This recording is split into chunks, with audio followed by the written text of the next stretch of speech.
The views and opinions of the guest and host you hear on 1010 WOLB are not necessarily those of the staff and management of Radio 1, its sponsors, or advertisers.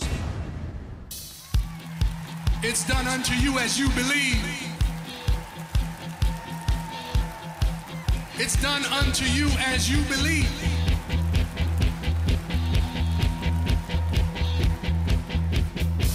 I'm gonna get there, yes, somehow. Push my way through the crowd.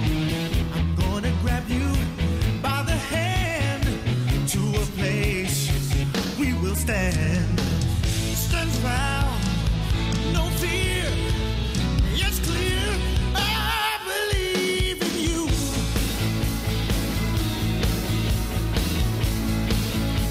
I believe in me. Oh yeah, I believe that we can make this dream a reality. Yeah, yeah. Now's the time to be.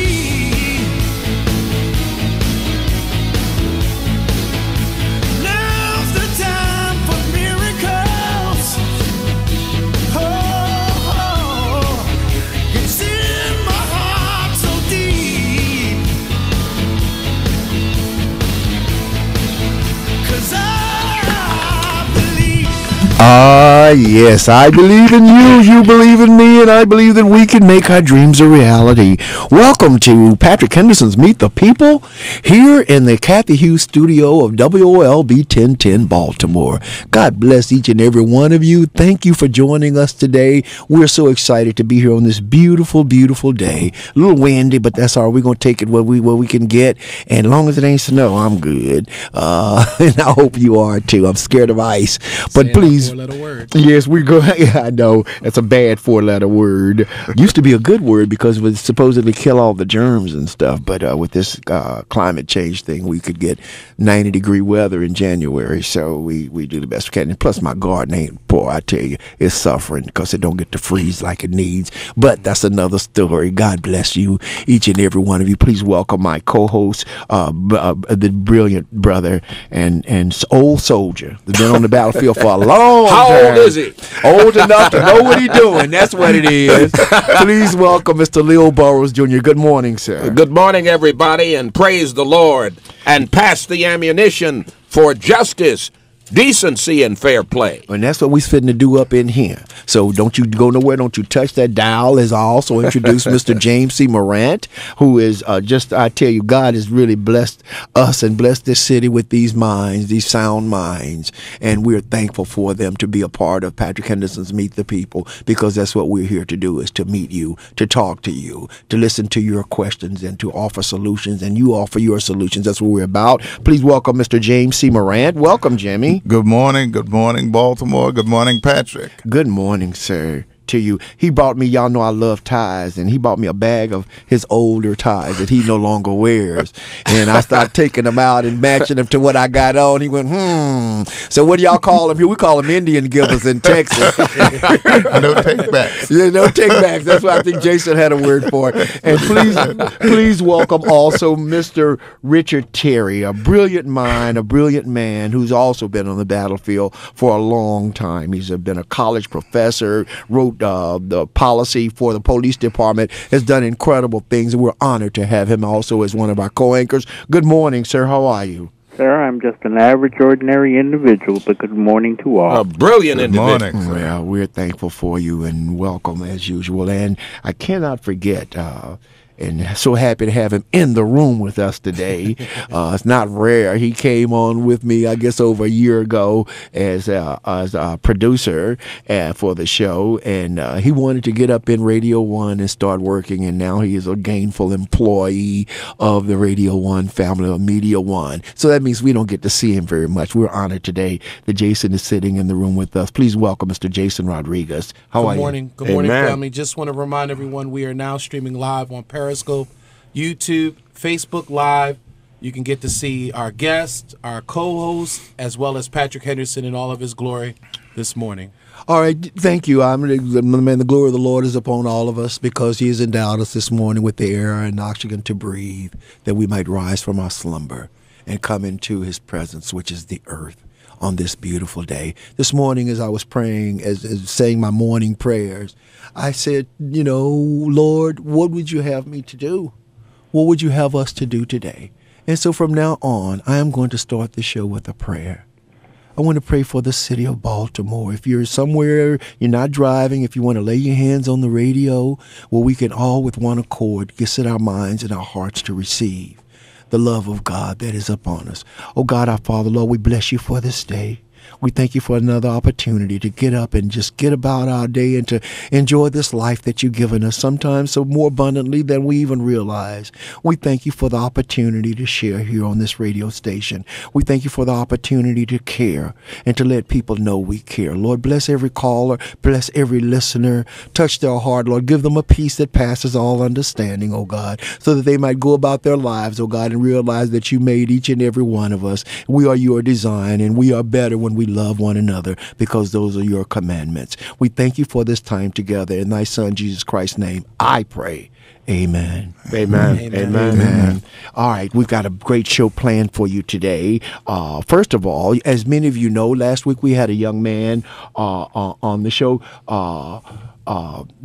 Mosiah Fit. And how are you, sir? We are planning something in the month of August that has never been done. And Messiah, tell us a little bit about that as quickly as possible. We got a full lineup today, but I want you to keep this in people's minds, to let them know. And congratulations yesterday, Brother Leo Burris, on this weekend, and the Black Wolves and the Roots of Scouting took a bunch of our boys up into the woods and girls up into the woods, and they had a great time. So if you want to just tie that all in, we welcome you. Go right ahead, sir. Oh, thank you. Just taking some Black Wolf bean pies out the oven, but definitely weekend with the Roots of Scouting. We do it every year. I definitely recommend anyone who wants to get a camping experience to come out and definitely get in contact with myself or Leo. I'm going to put my number out there real quick. Okay. It's going to be important that people get it. My number is 212-202-0107, and I'll repeat it again after I say this. But basically, the Million Man March was wonderful in the 90s, 95, 96. Now, our generation needs to see something just as great. On August 17th, you can call it the Million Man March revived again. It's going to be the first red, black, and green human flag of 10,000 minimum participants. Now, every year, they do the American human flag to recognize the greatness of America. But we also forget that this country was established off of the backs of our people of color. Amen. That red, black, and green human flag, that red, black, and green flag was created by Marcus Garvey in the 20s, and it's still recognized, it's still acknowledged today. But we're really going to show it to the entire world and to our children that we believe in our future, we believe in ourselves, and we have not forgotten how far we've come in the sacrifices that our ancestors have made. So again, 10,000 people minimum to make the first red, black, and green human flag. We successfully accomplished it on February 22nd with 350 children at Matthew A. Henson Elementary School, and I promise you, on August 17th at 10 a.m. in Harlem Park, you don't want to miss this day. No, you don't want to miss it. And I tell you, we're working on the talent that's going to be there, the personalities that are going to be there. And if you want to be involved in this and helping and volunteering and helping us to put this together, we're going to need 10,000 placard boards. We're going to try to get like a styrofoam or something that is solid so that we all raise them up above our heads while you're wearing your colors of red, black, and green. It will be a day that we will not look at each other as colorism, light, dark, none of that. Amen. Who we sleep with, none of that. We will look at ourselves as one people under a flag. I don't know how many of you watched the NAACP Awards. They were fabulous this week. Kathy Hughes did some interviews before that were just incredible. We learned so much about so many of our icons that we didn't know. She's just the greatest interviewer. And I tell you, it was just phenomenal. And the show was even more so phenomenal. It was the first time the word Pan-Africanism resonated in my soul, because so many of the people talked about it, that it was the new word for us as black people in the world, not just here in America. Pan-Africanism. We must come together and we must solidify. And wearing the colors is your way of showing who you are and what you stand for, and the pride that you take in being a black or person of color here in these ununited United States. Thank you. Did you have anything else you wanted to give out? You want to give your number again, Messiah? Yeah, my number is 212-202-0107. You can also follow us on Facebook at the Universal Assemble for the United States of Africa. Again, that's the Universal Assemble for the United States of Africa. You can purchase your tickets online at eventbrite.com. For adults ages 18 and up is $5, and for youth 17 and under is $2. I beg you, please register today, because we have to order at least 10,000 minimum poster boards. Your registration will allow at least 4 people to be able to come and also have a poster board of their own. So let's work together. Yes, that's let's help each other. That's what the money is for, is to buy the poster boards. To trust me, and to defray the cost. Now, who is the gentleman that's been having that celebration over in the park? I watched him on an interview. What is his name? That's Bob Charlie Duggar. Yes, Charlie Duggar. In fact, we're trying to get him on the show, Jason, as soon as you can. We want to book him on in the Messiah Fit. Amen. And bring them in. So, because he's been doing this for years. I've gone to several, and I've always enjoyed being there because of the peace in that park, and I seeing our people come together. So, Charlie Duggar, we're coming after. We're looking for you, and we hope to have you on very soon to further express your thoughts about what we're planning for August 17th. Yes. And Patrick, I forgot to say, if you go to Eventbrite, search, of course, in Baltimore, the red, black, and green human flag, and it'll show right up. Right. Now, UNIA is the acronym for this organization, right? For the UNIA. Yes, Universal Negro Improvement Association. Okay, so they can put that acronym in, it should come up, right? No. If you put in the red, black, and green human flag on Eventbrite, it'll pop right up. Matter of fact, if you go to eventbrite.com, go to, of course, search in Baltimore of the city, and just put in red, black, and green. It'll show up automatically. What about on Google?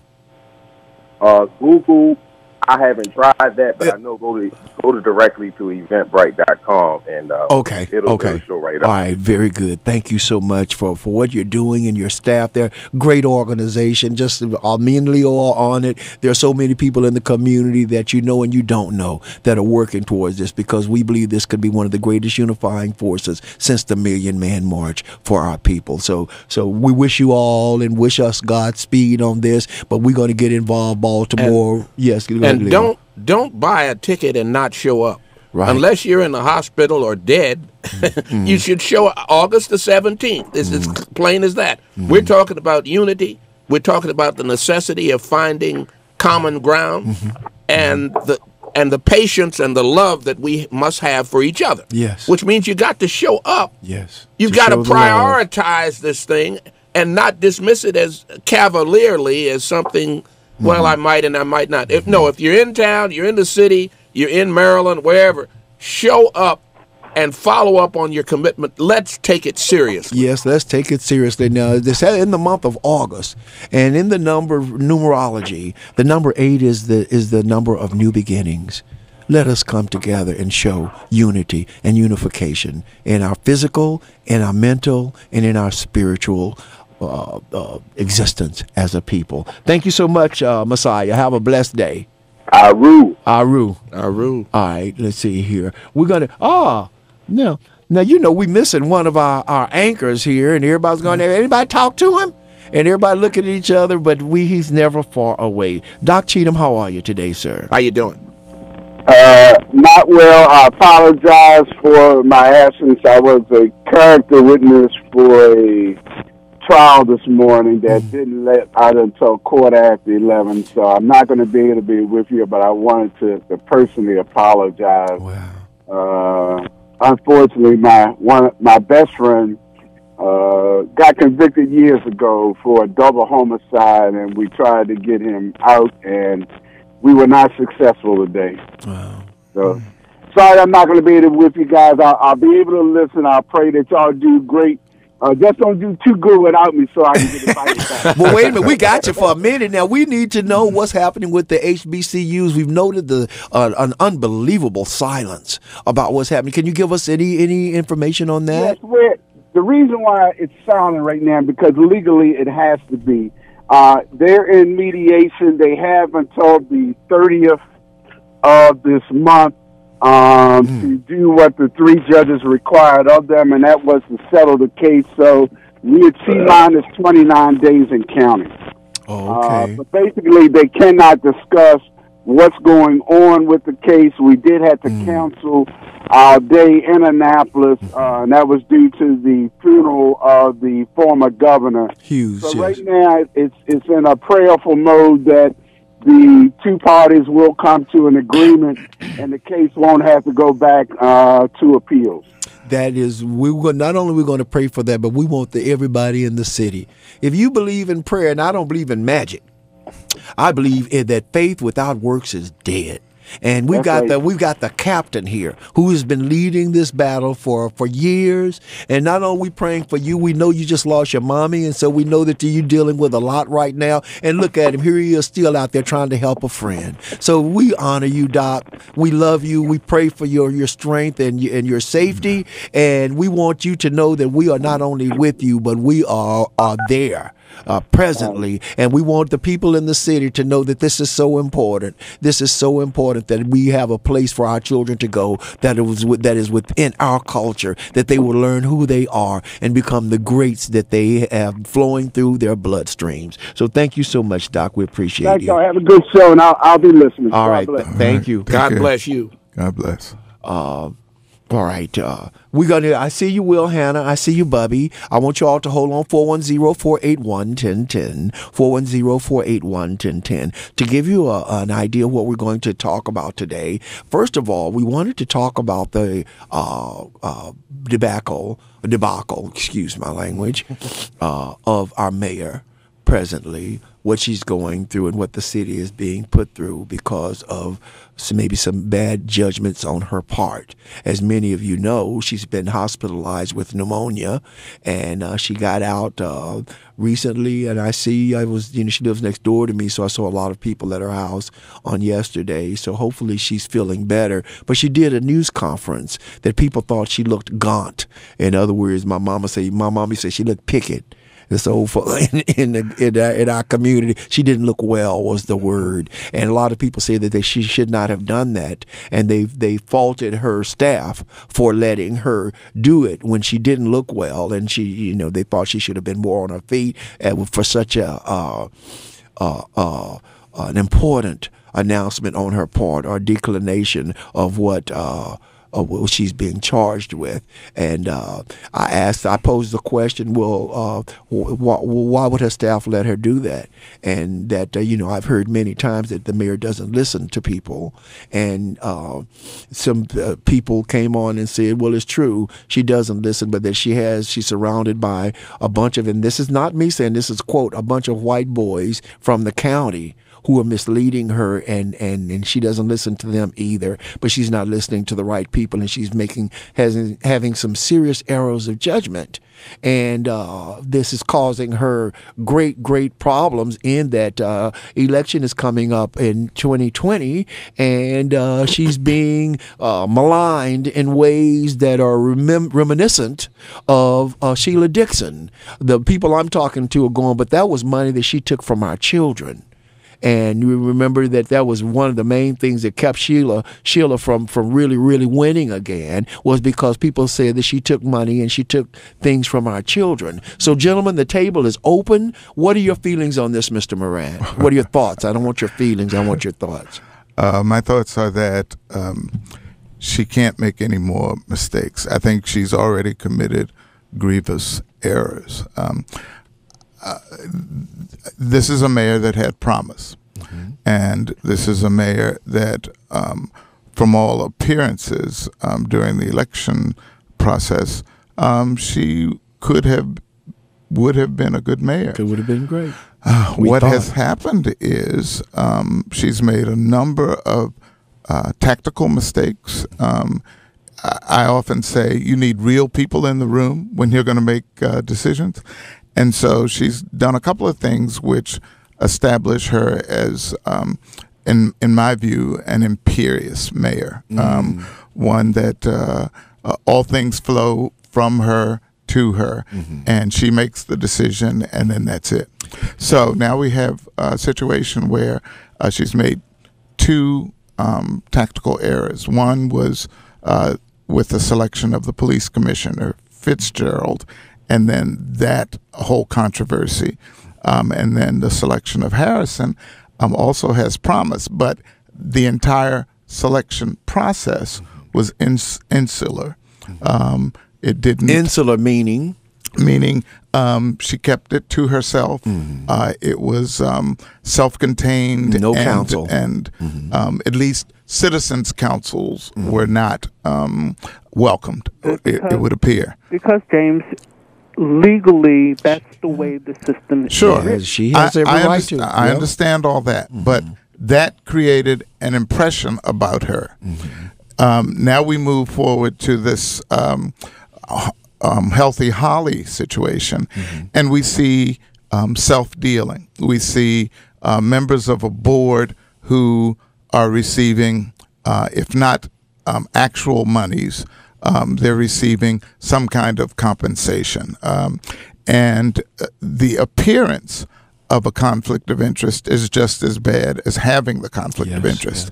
So we have, no matter what her intentions were, we have a situation where it appears that there is a conflict of interest between the work that she does to supervise and prioritize the UMMS, University of Maryland Medical System work, and the work of the mayor. And so all of those things are entangled. Are those fringe benefits that they get, and what is she doing that has not been done in this state for decades? Well, I don't know of any mayor that has had a non-competitive sweetheart deal worth $500,000 that you know of. Yes. Can we say the name Pete Rollins? Yeah, we can. He wasn't a mayor. But he wasn't the mayor. He was a powerful so many congressmen. Yeah. Committee. Well, wow. Head of the Ways and Means Committee in Indianapolis. But the point I make on the mayor is that I think that she has used up all of her goodwill cards at this point. And so any future error in judgment will result in a viable candidate challenger for her next year. You cannot, I was talking to my wife this morning, and I said, if we had a snowstorm and the snow was not removed properly, that would end her career. Well, it's anything that goes on next. I want to say now, Leo, I'm coming to you, and Richard, you're absolutely right. We must realize that she has the power to do these things because the city charter allows us. It is when you take a look at it, it's almost dictatorial. She has power way beyond what any mayor should have. The city council is the elected body to govern from the areas and to dictate what their constituents need. We don't have a process for recall. Of the mayor. It's not written within the system. Right, and that's a problem because they have no fear of being corrected. Yes, Leo? Well, of course, I concur with Brother Morant's analysis. But in addition, I'm looking at these reformers who are coming out of the woodwork of late, these folks who are proclaiming that they're reformers.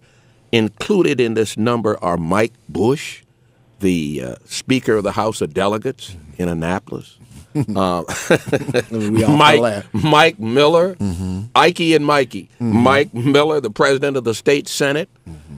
These are dictatorial individuals who are part of the Old Boys Network, and Catherine is part of the Old Boys Network because Catherine Pugh is a very intelligent woman who's been a part of the Democratic political machine for 30 years or more. I'm looking at Adrian Jones, who's Speaker pro tem of the in Annapolis. He's a black man? No, Adrian, woman, lady. Oh, okay. She's been there more than 25 years. Keith Haynes, Talmadge Branch, Dolores Kelly, Kurt Anderson, C. Anthony Muse, and then we look at the Greater Baltimore Committee, which they always support the status quo, and supporting the status quo meant that Donald Fry made a trip to Annapolis in the last year to oppose the $15 an hour minimum wage. You know who Donald Fry is, president of the Greater Baltimore Committee. So the corporate leadership, as is, the wealthy and the powerful, like the status quo until the covers are taken off, until they can target individuals they don't like, and then, of course, it rebounds. It comes back on them. So, again, this reform movement is jive in the sense that they had no intention of reforming anything, but they want to take the onus off of themselves. Including the governor. In my opinion. Jason? And Patrick, there's always been an issue with power within the mayor's office. I think the mayor wields way too much power when it comes to the purse of Baltimore City. Purses, yes. Go ahead. The purse, the money bag for the city. When you look at the fact the general that fund. Right, and when she has the appointment of 2 positions within the Board of Estimates, who's going to go against the mayor? She has 3, doesn't she? No, 2. So no, she appoints 5 2. members. Of course, our comptroller, Joan Pratt, is one of them. And then there's always the city council president, whoever that is at the time, sits as the other acting member. Is Joan on? And she has a vote. The mayor has a vote, and then she appoints 2 other people. So she has the 3-2. Right. And all mayors in Baltimore City have had that. Yes, all of them. That's the way. And it's always been an issue as far as power is concerned, because who's going to side against the person that hires you for exactly? But the other that's problem why the city council goes along with the mayor and Joan Pratt. Aren't they business partners? Joan Pratt is part of the Old Boys Network. Well, but listen to me. They own a shop, a resale shop, a boutique, where they sell designer clothing, used designer clothing. So they're in business together. So are we getting a clear deal there too? Yeah. And Richard, correct me if I'm wrong. The only way that this could be changed would be through a charter amendment, correct? You would have to do a charter amendment, and the only way to get to that point, you'd have to do it by way of referendum. And so you need a petition to do that? Right. You would have to petition to do that. I forget the amount of signatures that you would have to get within a particular time frame, but that's the only way to be able to get it onto a ballot as a referendum. But none of that is going to happen. So what we have to deal with is the now. Yes. Right. And the now is that she is badly damaged. Well, also, if you look at all of this whole thing, something came out on the news today that I found very, very interesting. You've heard that Maryland is now asking for a 4% rate increase on their charges coming out of the University of Maryland Hospital. I'm sorry, say that again. A rate increase. A rate increase. The University of Maryland Medical System is now asking the state to approve a 4% rate increase. Of their services? Yes. On their services, that's correct. Yeah. Wow. And who gets to approve that? Is there like BG&E has, the Public Service Commission? I'm not sure who would approve it, but by the mere asking for it in all of this madness that's going on now, not good timing. The timing is horrible. Yeah. Well, and the other thing, I still don't know that we have an accounting of all of this stuff. I mean, I don't know yet where the audit is of the University of Maryland Medical System or any of these things that she has presided over, and we seem to, as a city, we seem to fight audits. Well, women, that's like the word cancer. I mean, oh my God, whatever happened to the audit of the city? What happened to them? They said they did it. Why were they never released? Every 4 years. Exactly, it's never happened. And we've hired an inspector general for the city, and I haven't seen that person sort of mobilize and pull things together to make people feel. Yeah, I thought we originally had that position. No, we have empty. one now. Okay, so we have one now. So the pay-to-play system is still in play. Also, it hasn't changed. Pay-to-play. All of them are involved. Also, gentlemen, let's look at this, too. We're just looking at Maryland. You have 3 other private boards of directors. We don't know how they play into all of this with regards to relationships between. Hold on, Richard. You're listening. Hold on, Richard. You're listening to Patrick Henderson's Meet the People on WOLB 1010 Baltimore. Don't you touch that dial. I'm gonna get there, yes, somehow. WOLB Baltimore and WERQ FM HD3 Baltimore. Brought to you by Live Casino and Hotel. Talk in the day. Soul at night. On the new 1010 WOLB. Agnes was in deep trouble with the IRS. I owed the IRS a lot of money. She found out about Optima Tax Relief. They guaranteed me that they were going to help me out the best that they can. And they did. Optima stopped the IRS. Optima Tax took care of everything. Are you in deep trouble with the IRS? You might want to listen to Agnes. I would refer Optima Tax Relief to anyone. Call Optima right now for your free consultation. Call 800-799-0977. 800-799-0977. Optima Tax Relief. Baltimore and beyond. This is your host, Lou Fields. BDX Live Talk Show now airs every Monday from 1 p.m. to 3 p.m. on 1010 a.m. You can also listen online at WOLBbaltimore.com. BDX Live covers breaking news, business news and reports, tips and topics from Baltimore's business community as well as the state of Maryland across the country. We also give you the Maryland Black Facts every Monday, 1 p.m. to 3 p.m. We also provide political updates and news from City Hall, County Council, and what's going on in Annapolis, Maryland. We also have a special feature on health and wellness, diet and nutrition, home care, self-care, nursing, speaking with healthcare providers. We also cover travel and tourism, conventions and reunions and bus trips coming into Baltimore. We also have a special section called Sports and Entertainment, Sports Rap with the Coach. And lastly, we cover community news and events with our special guests, and we talk about what's happening when and where. Tune in every Monday, 1 p.m. to 3 p.m., 1010 a.m. This is your host, Lou Field, saying, tune in Mondays, 1 p.m. to 3 p.m., WLB Baltimore, 1010 a.m. Did you miss breakfast with the Larry Young Morning Show? We got you. Have lunch with Labor every Tuesday, 12 until 1 o'clock on WOLB 1010 a.m. David and you and labor issues that matter. Lunch with Labor every Tuesday, 12 to 1 p.m. Labor issues that affect and matter to you. Tune in every Tuesday, 12 to 1 p.m. on WOLB. The views and opinions of the guest and host you hear on 1010 WOLB are not necessarily those of the staff and management of Radio 1, its sponsors, or advertisers. It's done unto you as you believe. It's done unto you as you believe. Welcome back. Welcome back. We don't have a lot of time. We got about 58 minutes left to talk with you. Jason, you were just explaining to me the difference. And for all of you all that don't understand, which I didn't understand, there's a solicitor general and there's an inspector general. So Andre Davis protects the legal interests of the city. So anybody filing lawsuits. What's his name again? Andre Davis. He does what? The city solicitor. He's the city solicitor. He's the general counsel. Legal interest of the lawyer for the city. Right, he's the lawyer for the city. Mm-hmm. The inspector general's job is to go after malfeasance, to go after fraud, abuse, waste, things of that nature within the city agencies. And who is that person? That person, Isabel Mercedes. Isabel Mercedes Cumming.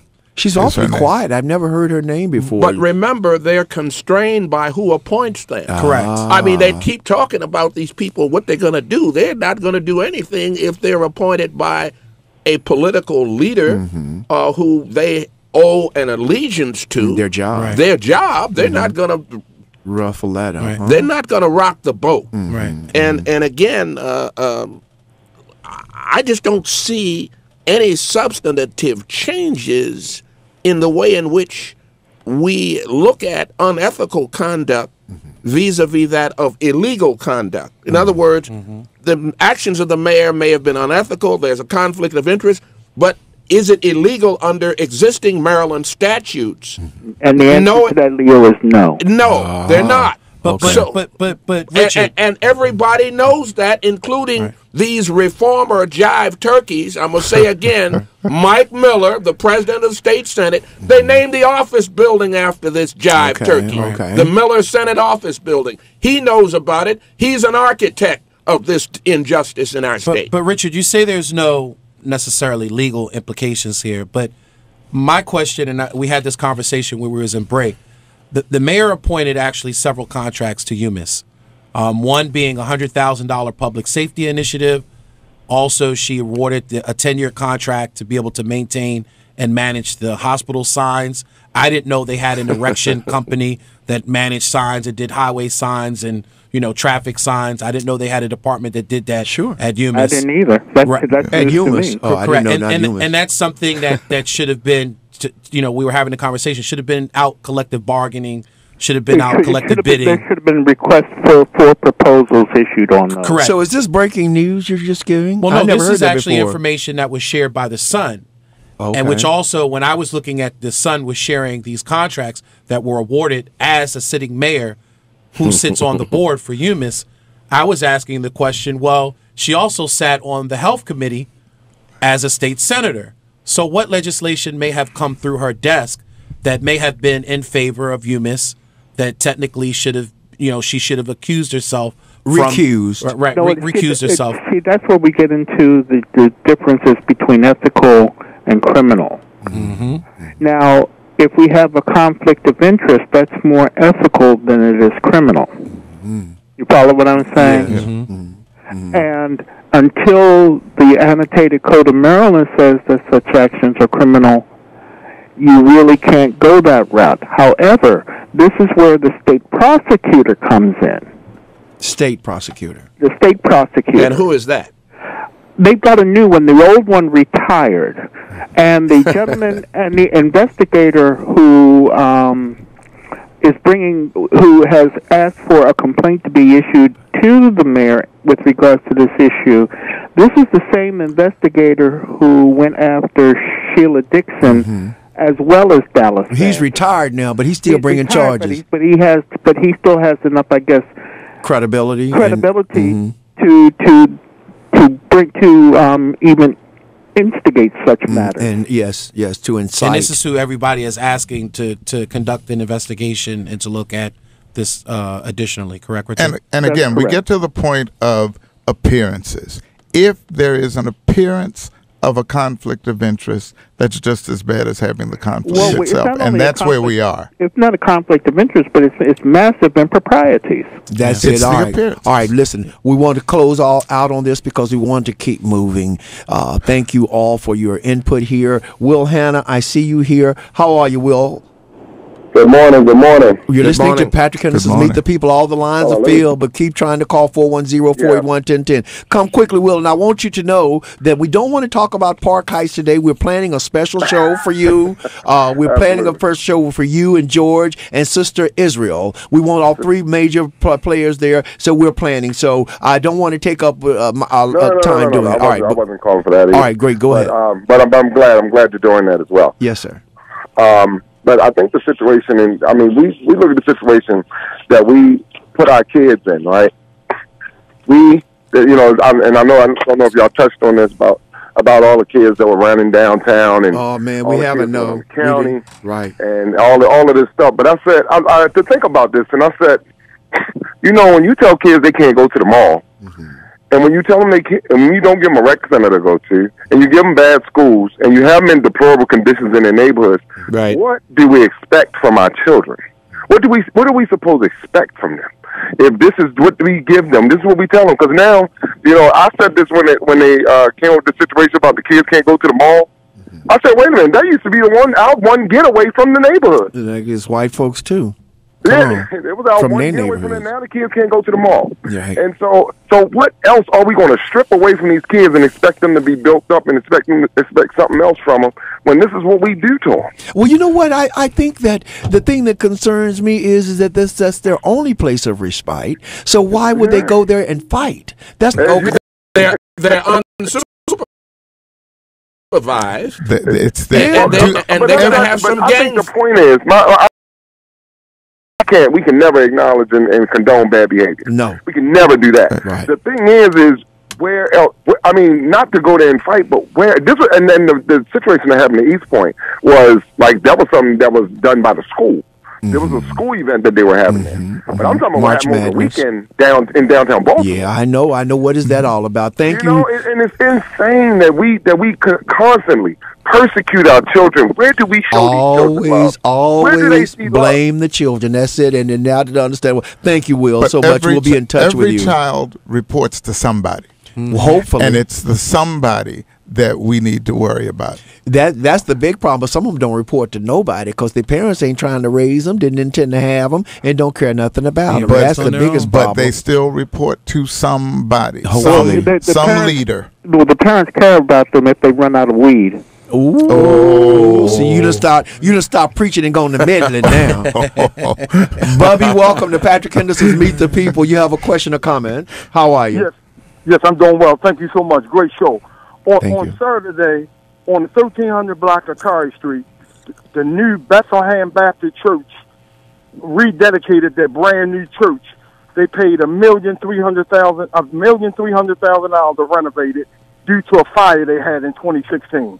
The reason I bring this up, New Bethlehem had a big dedication. The lieutenant governor was there. No city official was at that dedication in Santan. And let me go further. On Pennsylvania and Lawrence, there's an old elementary school. The New Bethlehem Baptist Church tried to buy the school. Do you know who blocked them from buying the church? Who? Because the female pastor would not support her. Catherine Healthy Holly Pugh. Healthy Holly. Whatever. Don't you mean wealthy Holly? You mean unhealthy Holly? Your co-host might say it's not illegal, but it's very unethical. And we here in Sandtown are tired of being the recipient of unethical political maneuvers. Yes, where we man. get nothing. Let me just say you this, and I'm gonna get off the air because I know you got a show. Gilmore Elementary School, set across from Gilmore Public Housing. I remember receiving a call from Danny Glover saying they have a brand new library with no books. A brand new library with no books. Now I'll be going to Gilmore today, and I'm going to see can I find one of them Healthy Holly books. Because I know for a fact, Mad Catherine said that she donated $40,000. Now, if we can't find one of them books at Gilmore Elementary, and she said she donated, so I might be a little off on the figure. She said she donated $40,000 worth of books to Gilmore Elementary School. Antonio Hayes, all of them was down there. So we're going to find a Healthy Holly book. Well, they couldn't find them in the public library. Right. They didn't have one copy. Hey, I got people at the school warehouse searching for them now. Well, Bubby, they say they are. There's about 80,000 of them. 8,000 of them in a warehouse somewhere. So I used you can to have work at access that warehouse to too. It's on Pulaski Highway, and they won't let anybody in it. Yeah. Well, several. Again, I had people trying to get into the warehouse, so we'll be able to prove that. All right, my point is, I'm hearing some sad commentary about all of a sudden we should feel sorry for her, and they piling on her because they didn't punish the white men. Well, if nobody would never said anything, she still will be doing this unethical behavior. And if you know anything about me, for years I have been saying that if they follow the money, they can stop a whole lot of mess in the city. But case in point, she'll appoint the directors of the city agencies. And if you give me one city agency that has the approval of the community, I will become a Catholic and be a good old boy. And ain't nobody joining the Catholic Church these days. That's saying quite a bit. Bubby, thank you so much. We had you on. We spoke with you last week. All didn't know it, but Baltimore City Housing Project in as far as their property being taken care of. Arundel County, Frederick County, they scored 99 to 100. So does that mean that's Mr. Nick Mosby? He want to lock the county people up, but he won't do nothing about the city people. All right, buddy. Thank you. As long as you have the mayor or any operative of the democratic political machine that can be manipulated and used in ways that maintain the status quo, then the powers that be in Annapolis and in the corporate arena, the wealthy and powerful, will keep them there. The minute they misstep or make a mistake, then these same people who are moving them around like on a chessboard will come back on them and pretend that they're the only ones doing wrong. I'm not letting the mayor off the hook, but remember, all of those people, those powers that be in Annapolis and at the Greater Baltimore Committee, the wealthy interests, were doing just fine with the mayor until she got busted at this point. And now they're going to pretend. Yeah, and the white folks we're going to keep them on the periphery of jive. We're not going to really talk about them. So I'm not letting the mayor off. No, we're not letting the mayor off. And Patrick, I think Bubby's sentiment is correct. How the majority of Baltimoreans feel, because we did a poll recently on DMV Daily News. Out of 96 votes, 94% was in favor of not re-electing Mayor Pugh if the election was held tomorrow. That's why right now, Jason, Patrick, and everybody, you now are going to have to begin to look at who are the contenders for the chair, and who will be the pretenders. Yes, for the chair. I love that. The contenders and the pretenders. That's the headline right there. Is that a song? Yeah, I know. I know it is the poetic license of the great Richard Terry. Hold on, Tyrone. Welcome to Patrick Henderson's Meet the People. Do you have a question? Thank you for holding. Yeah. How y'all doing? We're good. How you doing? Yeah. Well, as I tried to explain on your show when I was there, and Leo's correct. The business elite control the city, and in so doing, they usurp the voters' rights to control their politicians that they put in office. So they do this by the use of things such as these boards that we're not paying attention to. And as a matter of fact, it sounds like the movie Casablanca when the chief says, "Oh, there's gambling in Casablanca," and he posits his winnings as he says it. So, and by the way, Michael Bush, who is trying to do damage control right now, serves on that same board that the Bears on. Okay? Yes, yes. And I'm not saying what the mayor did is okay. I'm just saying that this is how they control our politics. Right, and then when one of them get busted, then they want to issue laws and create laws to hide the fact that they're part of the problem. So exactly. And one more thing, and another thing what Leo was saying is correct too. That, for instance, the city solicitor is appointed by the mayor. So we got to be, when we say something's going to be done, we got to remember who's appointing these people. In the first place. And the control they have over them. And another thing, my last point is this: we have and I'm going to remind you all, we have a documented lack of affordable housing in the city. Yes, sir. And they're tearing down houses in the black community exclusively. Yes. Okay. Now, John Hopkins already got all kinds of land. I don't know who sits on that board. Yeah, let's talk about Johns Hopkins. Not today. They got 800 acres from our people, and 60% of those people say they want to come back to the city and they can't. Okay. And now, University of Maryland Medical Center needs land as well. So. Guess what? If I'm sitting on that board and I got to decide if they're going to get that land or not, am I going to listen to the citizens or am I going to listen to them? That's what we need to pay attention to. Let's follow the money. I agree with you. And buy up all the real estate down there by University of Maryland. Buy every little nook and cranny that you can buy. I have friends, some black friends down there that are just doing incredible jobs to their homes down there because they're close, because downtown is expanding and it's already set up down there for, there are lots of storefronts down there, places for restaurants and businesses and stuff, but they got to get us out of there first. This is Tyrone Boast, right?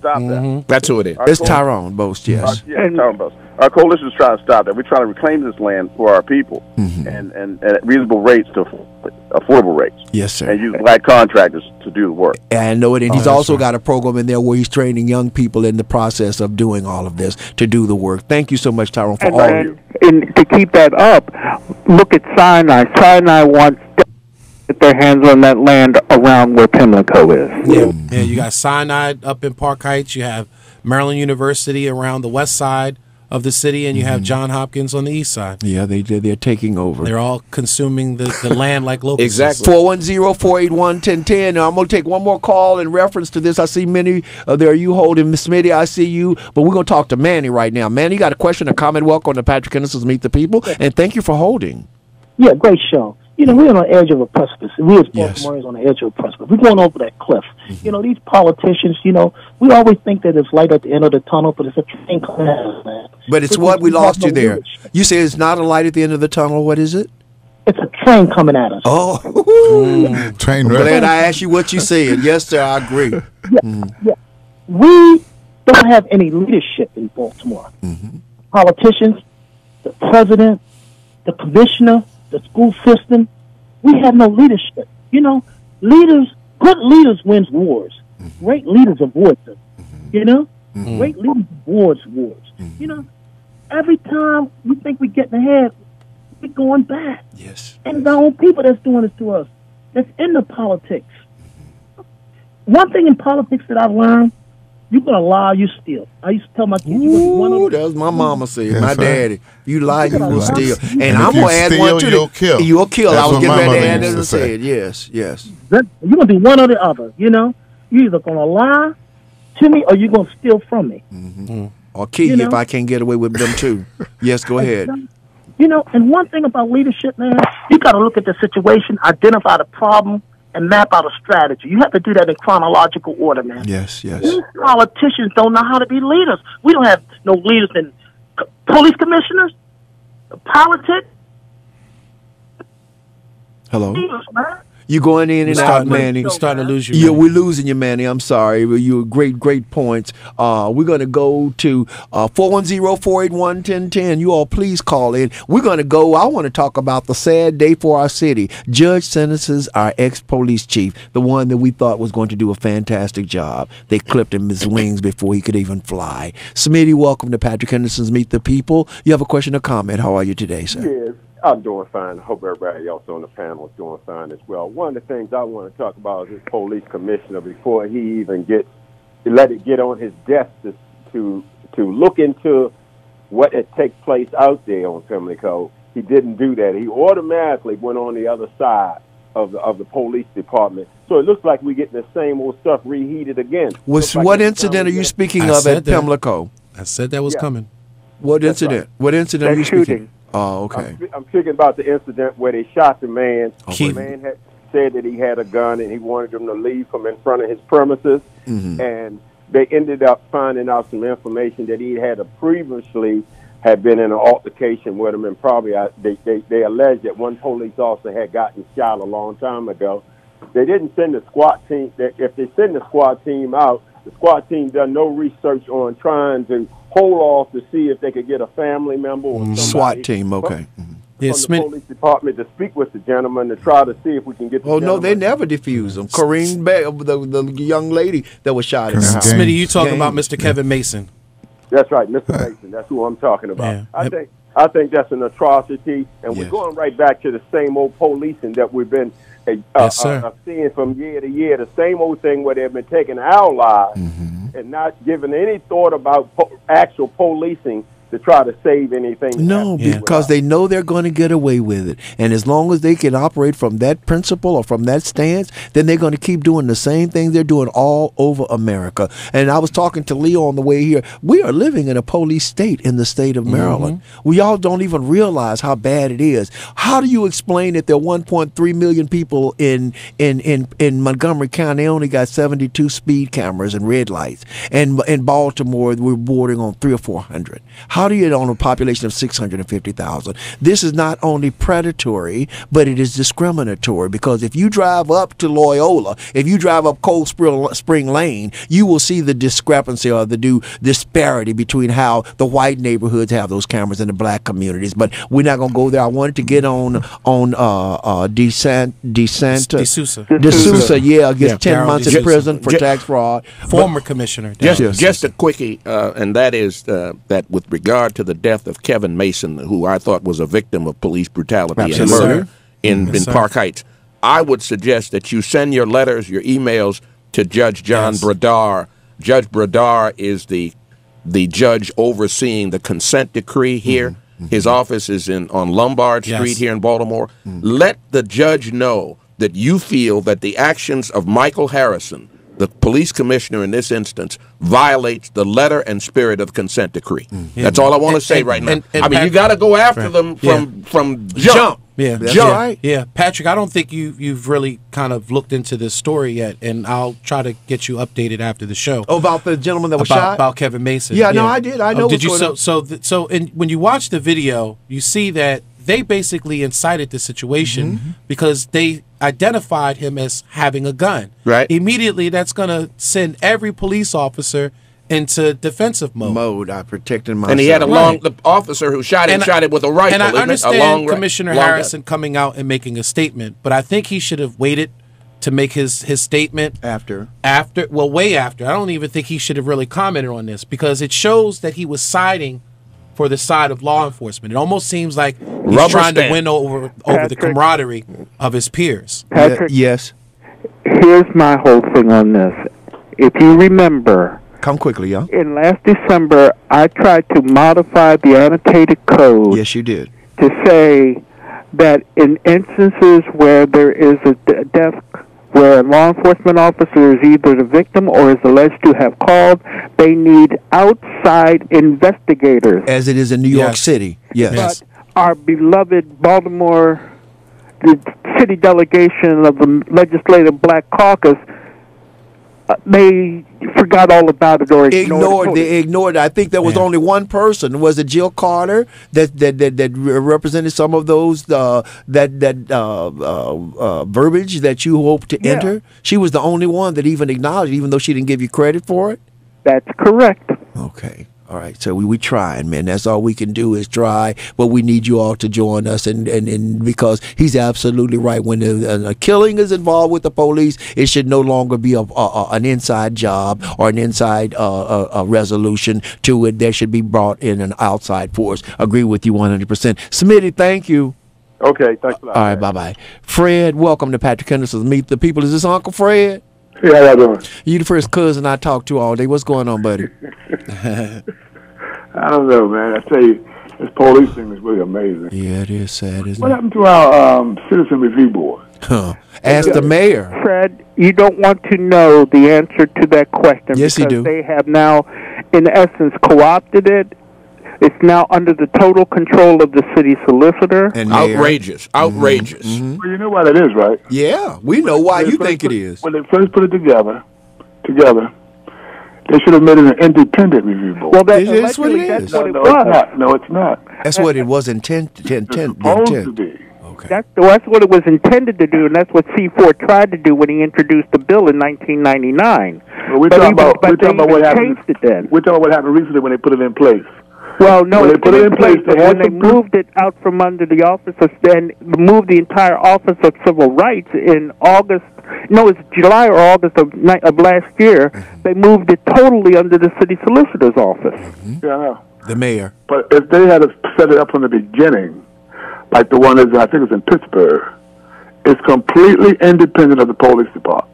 And it should, as it should be, There's subpoena powers. There's subpoena powers. Absolutely should have. The one they have here doesn't have that. Yeah, and the mayor, yes, it does, Fred. The mayor gave the order and appointed Andre Davis, the city solicitor, and they've been status quo ever since. Yes. She was under orders, in my opinion, from Annapolis and the police state lobby to kill any semblance of independence on the part of the civilian and review accountability board, accountability for all the police from it to have the powers to do it. That's exactly right. So we're still marking time, going nowhere, and we're not addressing the concerns embodied or embedded in the consent decree. But did not the new police commissioner say he did not like civilian review boards?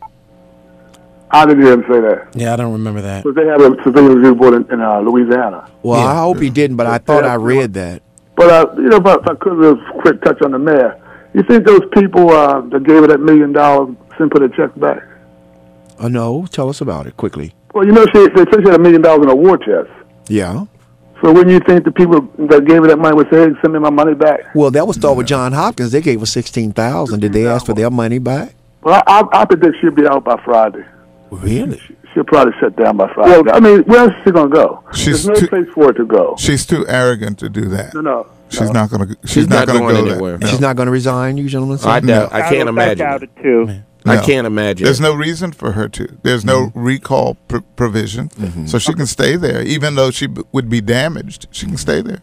Well, for the current county council executive, Baltimore County Council chief, when he gave back the money that her campaign gave him.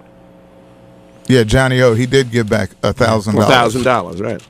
Yeah, I think she's on her way out by Friday. I know you guys are saying she hasn't done anything.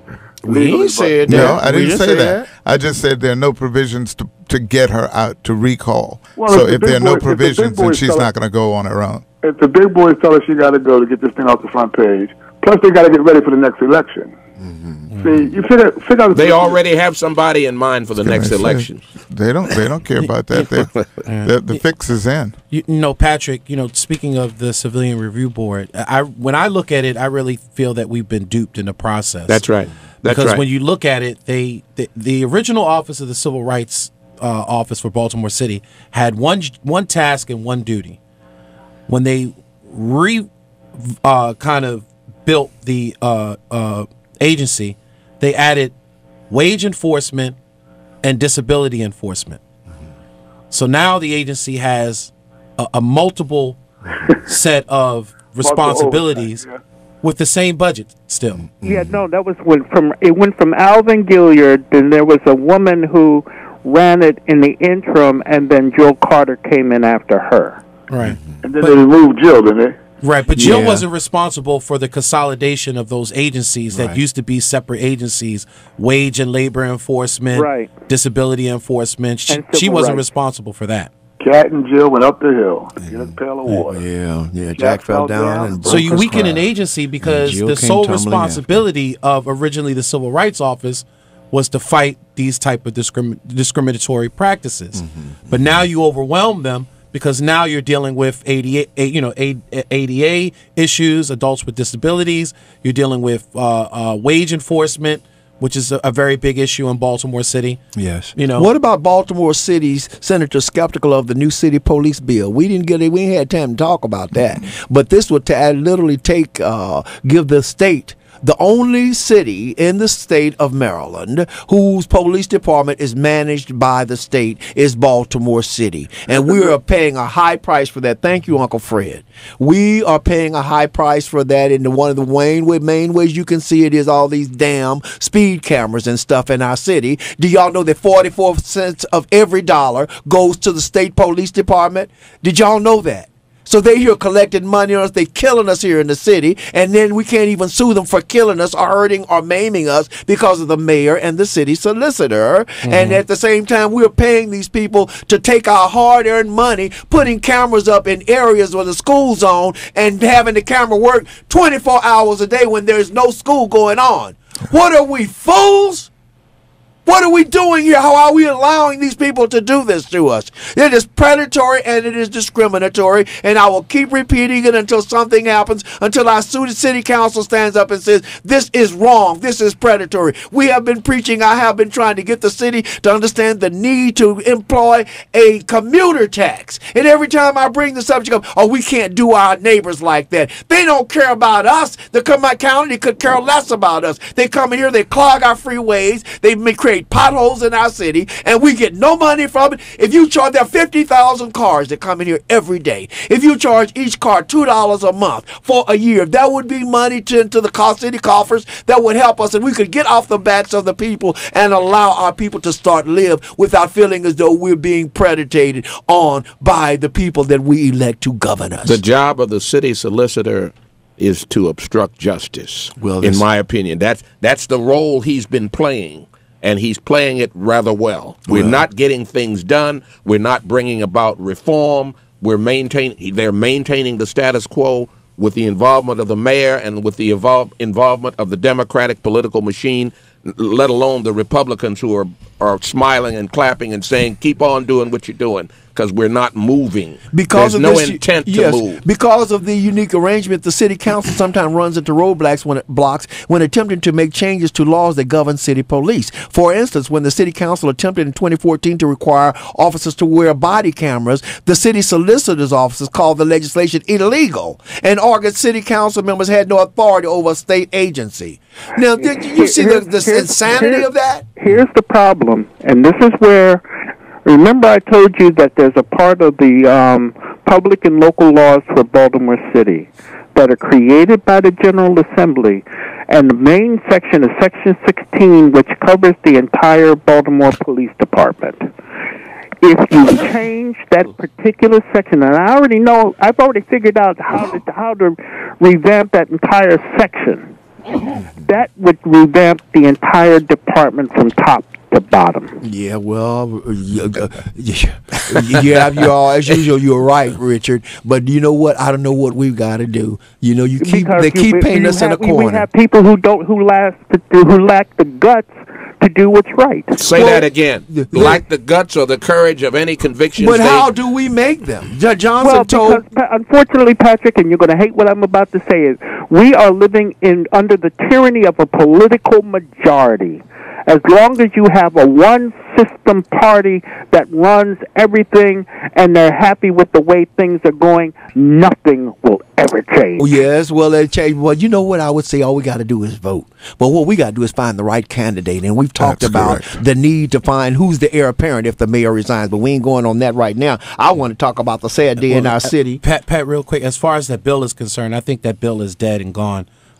Today is the day, April 1st, where both chambers should be passing legislation from both houses. And April 8th is sign die, which is really the final day for most of your bills. So I think that bill is dead in the water. Dead in the water. Again. And we'll have to look at by design. Next year's legislation. They can put the stall on anything and kill anything that they Correct. don't want. And that's what they've been doing with this bill, is really stalling it and adding all these additional amendments and changes to it.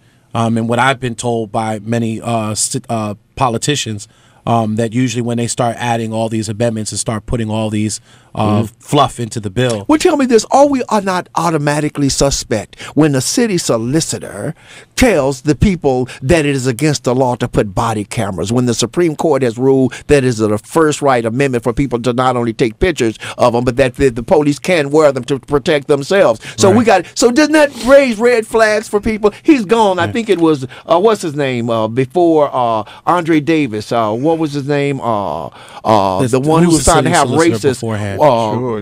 George, what is it? I can't think of his name. Was it George Nielsen? Yeah. Another rubber stamp. Who had known racists working in his staff. So now we have a house Negro. Well, status quo. Good house man. All right. Andre! I'm gonna take this next call. Hello. Welcome, Rick, to Patrick Henderson. Andre Davis. You have a question or comment, sir? Rick? Oh, hello. Wake up. If I'm not mistaken, the city council out in Carroll County voted to take their cameras down. You know, and they didn't even want them. Really? You know. Yeah, but you know that's a Republican conservative county too. Yeah, so they get privilege. Yeah, so they're not going to do that out there. Them white folks out there not going for that. I heard that the people up there in Roland Park saying, all you got to do is drive down Cold Spring and roll right there, and you will see there are no cameras there. Correct. There are no cameras there. So that's all you reckon? That's all we got to do is speak up, and they're going to come take them down in the city? You reckon that might happen? Right. No. I know. Didn't the mayor say she wanted them and everything? It's not about safety. It's never been about safety. Predatory, discriminatory practices being perpetrated on the poorest people in our communities. How you going to charge somebody, and I'm going to keep saying this, for driving in a fast in a school zone and it's 12 midnight at night? That is not right. I live right. I done got a couple of myself because I live right by a school right here on Cold Spring. That Martin Luther King Elementary School. And it's always going. I done got like 2 or 3 of them already. Right, and ain't no school's not going on. So where is the line? Where does the law say? And how can they keep doing this? I keep getting them because there's no posted speed. Okay. But they need revenue for books. Right. Oh, they need revenue, but all these people coming in here every week. More books. But yeah. But Patrick, that's the disparity of policing in Baltimore City. I contest that you don't see as many traffic initiatives, as many red light cameras, as many speed cameras going on in Roland Park. No, you don't see them. There's no speed camera on Charles Street between Cold Spring Lane and Northern Parkway. Yes, come on. What do you say, Richard? Roland Park just forced the mayor to take down those bike lanes. Yes. Yeah, because they didn't want them anymore. And because they didn't want them anymore. Mm-hmm. Right. They forced. Now, the reason she does it for them is because they vote. Correct. That's the word, they vote. The reason she treats us like she does is because we don't vote. The white people put her into office. White. And I think they're going to be the ones to take her out. They don't tend to like people who do things to children. Diane, welcome to Patrick Henderson's Meet the People. Do you have a question or comment? Good afternoon. How y'all doing? How are you doing, sweetheart? Y'all done said so much today. I'm telling you. But you know what, Patrick? Not only does they have those speed cameras, they have them downtown Baltimore, right? Every time I'm at Pratt and Light Street, the light is red and the cars are sitting there. The cameras are still going off. So people are getting speed tickets while they sitting under the light, you know, the red light. And that's what happened before under Stephanie Rawlings Blake. Exactly. And they never paid none of them people that they gave them bad tickets to. And I think they just did an audit recently, Sister Diane, showing that there were still some irregularities. I see them, It is. And with the system. Patrick, you are right. I didn't call for that, but when you mentioned that, I have to say something because when I catch the Brown bus standing on Pratt Street, those at Pratt and Light, and those things, people sitting at the red light. I didn't see anything happen right there at President and Fayette Street. The cars that they should get, they don't get because, they, like you said, there's no cameras. You know, the ones that are speeding and like Johns Hopkins, right there at Orleans and Broadway, there's no speed camera. I have to literally stop, and when the light is red, I'm supposed to go across, but I have to literally stop because the cars are steady coming across Orleans and Broadway, and there's no speed camera right there. Well, not only that, but I want you to know all you got to do is leave the downtown courthouse and drive down Calvert Street. Yes. All the lights turn green at the same time. Yes, but you can drive from one end from there all the way out to Johns Hopkins University, and not one red camera, and the lights all turn green simultaneously. I'm seeing people getting tickets for being caught in the midway because they couldn't get the clearing because the lights are not synchronized in the other parts of the city, and that's $140 ticket, I believe it is, for doing that. But so Patrick, blocking the box. Yeah, this is what Patrick. This is what I did when she first said that they was going to regulate the lights and stuff.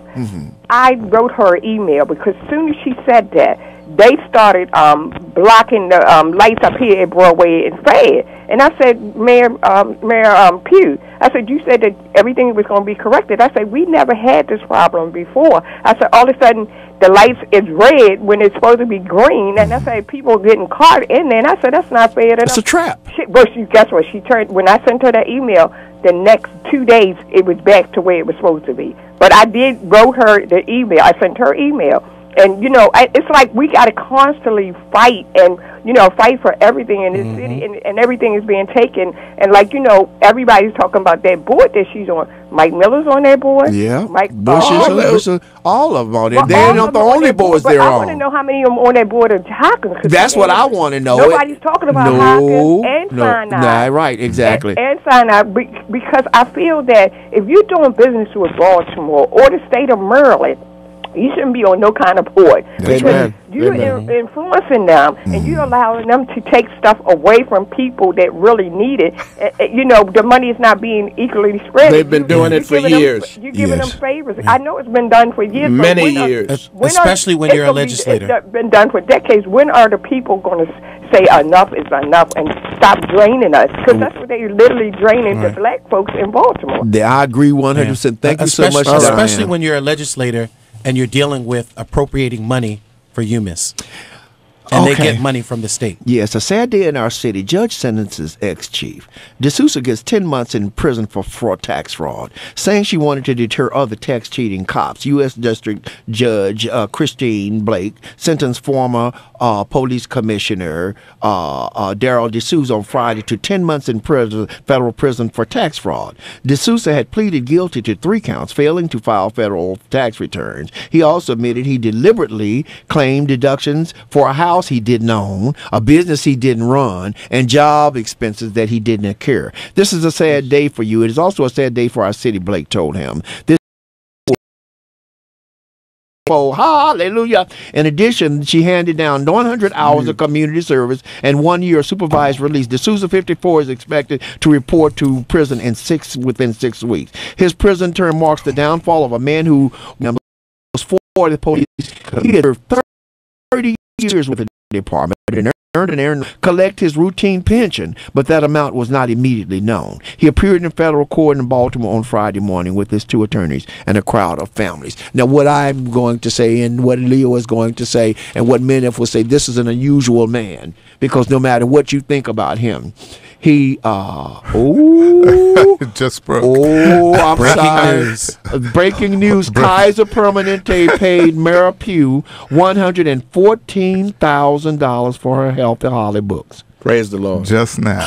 That's just come across the news 4 minutes ago. 4 minutes ago. Kaiser Permanente paid Baltimore, Maryland, Catherine Pugh $140,000 for a Healthy Holly This is books. so rich. Well, I'm telling you, I think Healthy Holly is in the yard. It's not Healthy Holly anymore. It's Wealthy Holly. I'm telling you. She's doing well. That's why she has pneumonia. Right. She's got too much, all that money. Too much inflammation. Inflammation of the lung system. Unbelievable. She got money. I kept seeing everybody handing me their cell phone, and I'm reading the newspaper, and I'm going, what is this? And I went, oh my God, she's busted again. I think this is the death knell. Ask not for whom the bell tolls; it now tolls for her.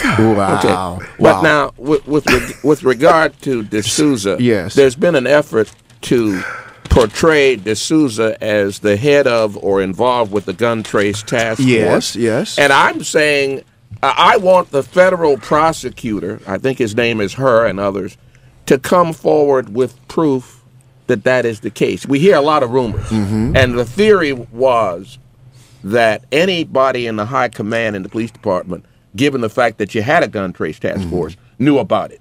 Well, maybe they did, maybe they don't. In other words, I'm saying bring proof that in fact he's guilty. Now, again, I'm so I don't want to say discombobulated, but I'm so saddened with DeSousa because DeSousa, such great promise, 30 years rising from patrolman to the rank of commissioner, and everything that I've learned from the Vanguard Justice and others about DeSousa is that he was a straight shooter when it came to the youth and his ability to involve youth and community, that he's a strong advocate of police community relations.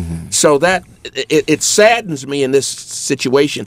Also, if that's the best you can do, you're coming up with 10 months, they said a year, then they're 10 months, 9 months. He's going to be out in it seems to me there's a rush to, you want to They always make a dehumanize him. You want him to serve time. So you're going to you want him to serve time. You want him to make But she said she wanted to make an example out of him. Why is it that they make examples out of black men like Kwame Kilpatrick? When the city is under consent decree, and you know that, why wouldn't the attorney go to him and the mayor and they get together and try to find a way around having to bringing another commissioner? No, because you said it months ago. You said they didn't realize that he wasn't he wasn't going to carry the water for the police and the fraternal law of police. And you can go back to our Facebook page and see that video. Yes, sir. A rubber stamp. They thought he was, and he was talking about real reform. Yes. And then he got into the Souter situation and appointed an independent commission. They were outraged that he would touch that. And in less than 90 days, they're putting him in a straitjacket and hanging him or lynching him. I think it's a disgrace. I told you on that broadcast then that I had questions about DeSousa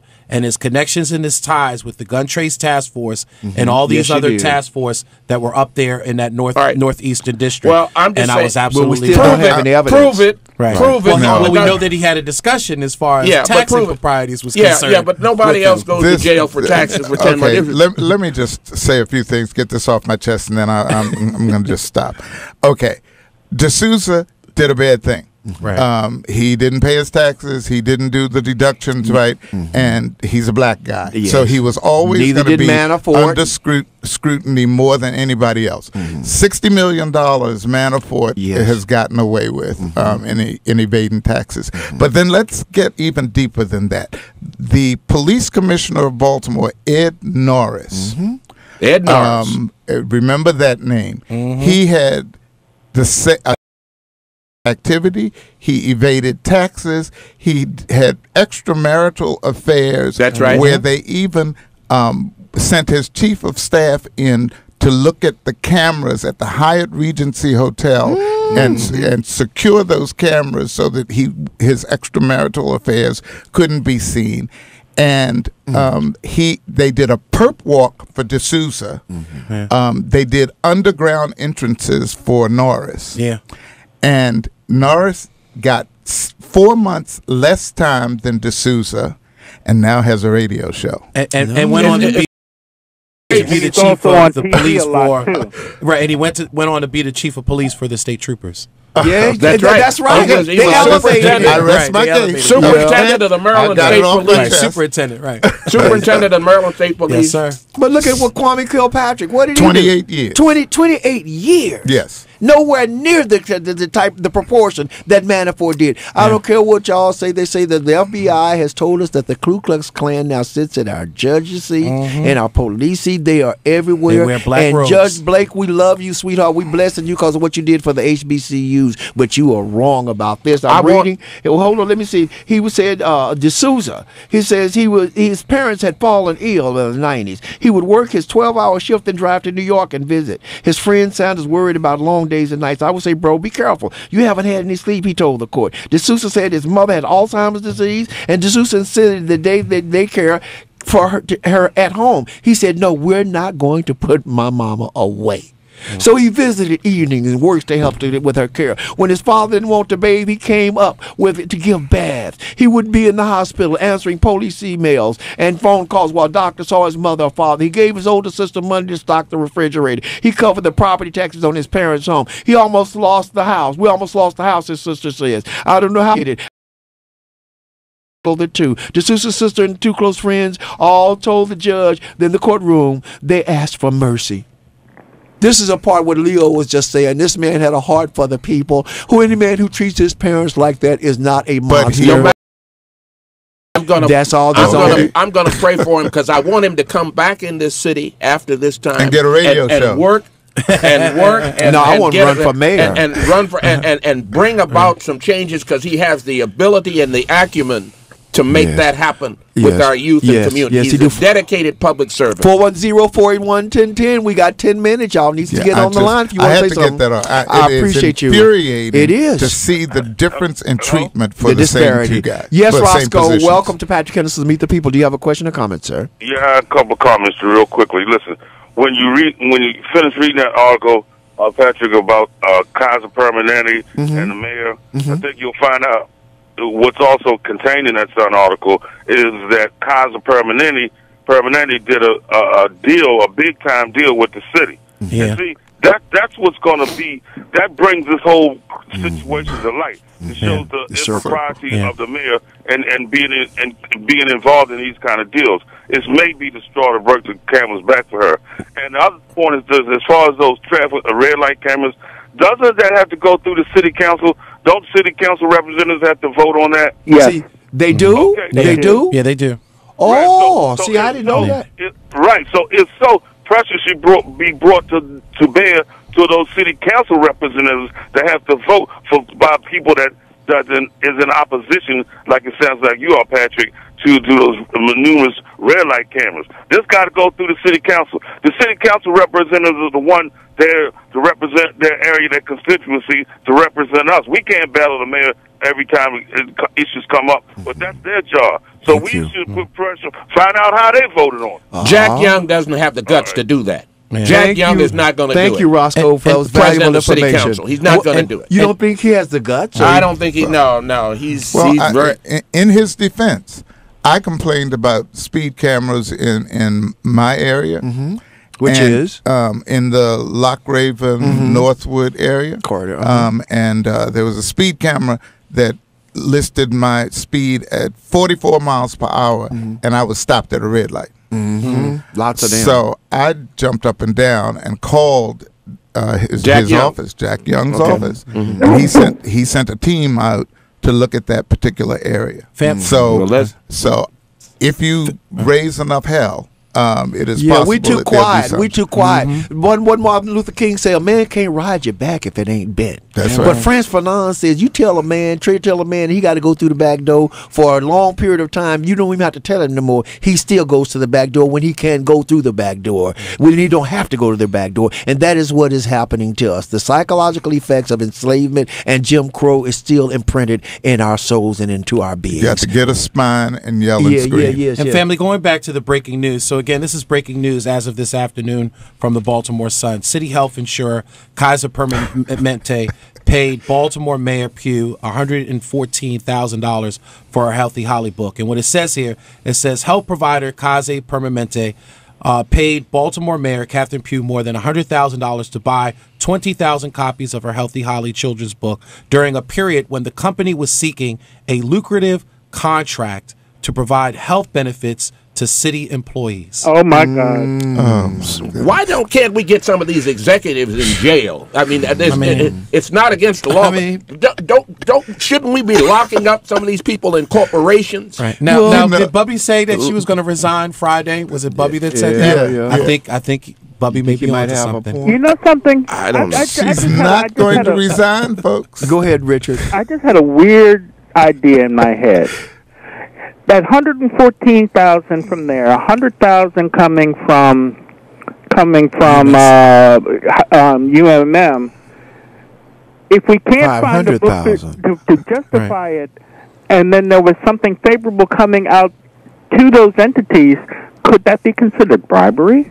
I mean, no, we don't have a legal. Well, if you have a special prosecutor.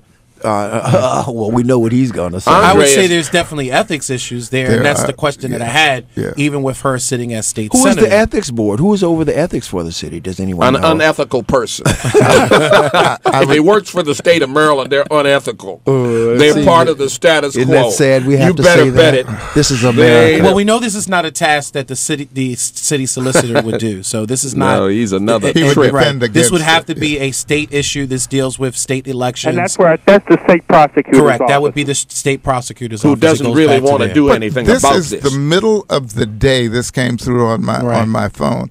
What's going to happen by 5 o'clock? I mean, because if somebody's looking for 114,000 right now, then we know that reporters are looking for the other deals. So stay tuned, folks. Watch TV. 114,000 by 12:30. Well, for 20,000 books, there was some expensive books, huh? Actually, it's actually more than that. It's $600,000. $614,000. 600, 14,000. Yeah, so far. She gave 100 back, but still. She gave me 2 copies of her book some years ago, so I knew about Healthy Holly. I looked at it and looked like a white girl to me. That's what I was going to say. And I tries not to be a colorist, but I'm dark complexion. I looked at that. I said, these look like mulattoes to me. They don't look any black to me. If they white, I couldn't figure out what color they were. Well, she can't figure out what color she is either. All right, we're going to go with Robert. Welcome to Patrick Henderson's Meet the People. Do you have a question or comment, sir? Oh, I got a comment, Mr. Anderson. Go right ahead. The same question that this last guy gave to y'all, ask him if they gave it to him what Charles Eber had. Who, Charles Eber? We didn't understand. The guy was asking about the money and all that, what it looked like. Well, if the charges was laid in front of him, what kind of charges would he have? Well, either you're on a speakerphone, we're not really able to decipher what you're saying. Slow down, say it again, because I think it's important. It's not clear. It's not clear. I said the last guy in your studio was asking you about the efficacy or the mole or whatever she's doing, if they was laid in front of him, ask him tell him what kind of charges would they would gave him. But he's not an elected official, sir. Why would we ask him? I know that, but him not being an elected official, him not having a pool, they would have threw the kitchen sink at him. Yeah, you're right. Yes, sir, Robert. You're right about that, Roscoe. That's No, what Robert. I'm saying. Robert. Oh, Robert, yes, I'm sorry for getting your name wrong. Thank you, sir. You're absolutely right. Ooh, thank you so much. I see that was the point he was trying to make. Yeah, and I wanted to hear it because I feel like it has some juice up in it that we needed. So that's the reason I asked you to slow down. Can I take us off slightly off? Oh, hold on. Let me see. Let's get this next call. Janice, welcome to Patrick Henderson's Meet the People. You have a question or comment? Thank you for taking my call. My name is, I don't have to give you my name, but I was listening to you as I rode along, and you were talking about DeSousa. And my question is, why would a person put something on their income tax, like they were buying a house that they weren't buying, and that they owned a business that they didn't own? If people are looking to get you, then you try to keep your mess straight and keep your ducks in a row. You would think, Janice, but check this out. The reason he was doing it because all the other cops were doing it too. Which is wrong. And It's the paper still said wrong. it was wrong for them too, but the black man got Nobody's forgiving him for that. Going into Nobody's hell, you can't forgive- follow them. Okay, jumping off a cliff. We're not forgiving him for that. No, we we're understand. not. That's Listen, bad judgment. thank you, Jay. We got to go, y'all. Listen, you go ahead. Okay, there's one thing. Everybody pay attention to the census, because that is what they're going to get you on next year. Yeah, and we all got to fill that out. You got got to to do fill it. it out. You've been listening to Patrick Henderson's Meet the People on WOLB 1010 Baltimore. Say goodbye, Mr. Burrows. Keep the faith, brothers and sisters. Yes, Mr. Memorand. All right, have a great week, everyone. Yes, Mr. Terry. Have a great week, and it still will continue. Yes, it will. Jason, thank you so much. And family, make sure you go on to our Facebook page. You can catch today's show and other broadcasts right on the Patrick Henderson's Meet the People fan page. You have been listening to Patrick Henderson's Meet the People. Join us next Sunday at 3:30 on Spirit 1400. God bless each and every one of you. And don't forget to come back here on next Monday because it's going to be full. Have a great one. Bye-bye. Once you realize it wasn't worth it. WOLB Baltimore and WERQ FM HD3 Baltimore. Brought to you by Live Casino and Hotel. Talk in the day, soul at night. On the new 1010 WOLB. Innovation is the driving force for new life-saving treatments for Maryland patients and their families. It supports over 36,000 life science jobs in our state. Healthcare innovation makes it possible for patients to live longer. And Maryland's biopharmaceutical companies are pushing the boundaries of science every day to discover new treatments and cures. But these new medicines are meaningless if patients